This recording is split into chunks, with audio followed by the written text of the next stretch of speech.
20 दिसंबर 2024 दिन शुक्रवार। ये दिन राजस्थान और खासकर जयपुर वासियों को हमेशा याद रहेगा।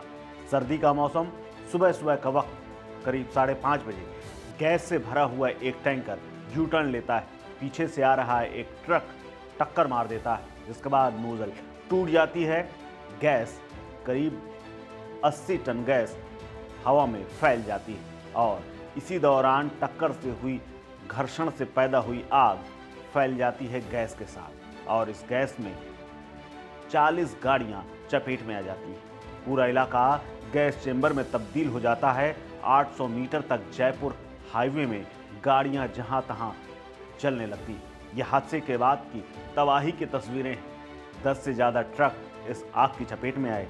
मोटरसाइकिल, बस तक इस चपेट में आने के बाद जलना शुरू हो गए। गैस टैंकर और टक्कर मारने वाले ट्रक के हालात ऐसे हैं कि उनके अंदर सिर्फ हड्डियां दिख रही हैं। जली हुई पैसेंजर बस में किसी तरह से लोगों ने जान बचाई, लेकिन कुछ चपेट में आ गए। दरअसल घटना के समय 35 से ज़्यादा लोग बस में सवार थे, लेकिन आग लगी तो आनन फानन में सब दौड़ने लगे। कपड़े उतार दिए और कपड़ों तक को छोड़ करके सब भागने लगे। लेकिन इस दौरान प्रत्यक्षदर्शी बताते हैं कि भीषण हादसे को देखकर उनकी तो रूह ही कांप गई। एलपीजी गैस से भरे हुए टैंकर में जैसे ही ब्लास्ट हुआ तो दर्जनों गाड़ियां आग की चपेट में आईं और धू-धू करके आग का गोला बन गई। ऐसे लगा जैसे रात में ही सूरज निकल आया हो और चीख पुकार के साथ साथ खूब आवाजें आनी शुरू हो गई। ऐसे में लोग जलते हुए अपने आप को छोड़कर भागे। तमाम लोगों के शरीर में आग लगी हुई थी और लोग जिंदा जल रहे थे। अपने सामने अपनी गाड़ियों को छोड़ करके उन्हें जलता हुआ देख लोग बदहवास थे। आग इतनी भयानक थी कि उसे बुझाने का साहस तक कोई नहीं जुटा पाया, क्योंकि जिधर देखो आग की लपटें जल रही थी। हर कोई खुद की जान बचाने की जुगत में इधर उधर भागता हुआ नजर आ रहा था। दिल दहलाने देने वाली घटना को देखें तो मौके पर कई गाड़ियां जलकर राख हो गईं और इनमें बैठे हुए तमाम लोग बाहर तक नहीं निकल पाए। हालांकि अस्पताल और अब तक जितने शव मिले हैं उनको मिलाकर के ये संख्या 14 हो गई है। 10 अभी भी अस्पताल में भर्ती हैं और जीवन और मौत के बीच में झूल रहे हैं। इसके अलावा कुछ गाड़ियां ऐसी हैं जिनमें सीट के ऊपर सिर्फ हड्डियां नजर आ रही हैं।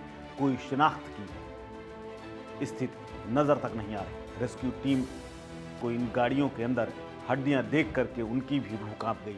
ये हड्डियां किन लोगों की हैं इसकी शिनाख्त नहीं हो पाई। ऐसे में डीएनए ही एक सहारा है। मरने वालों का आंकड़ा ज़्यादा है। गाड़ियों में जिस तरह से कंकाल मिल रहे हैं, ऐसे में मरने वालों की संख्या और हो सकती है।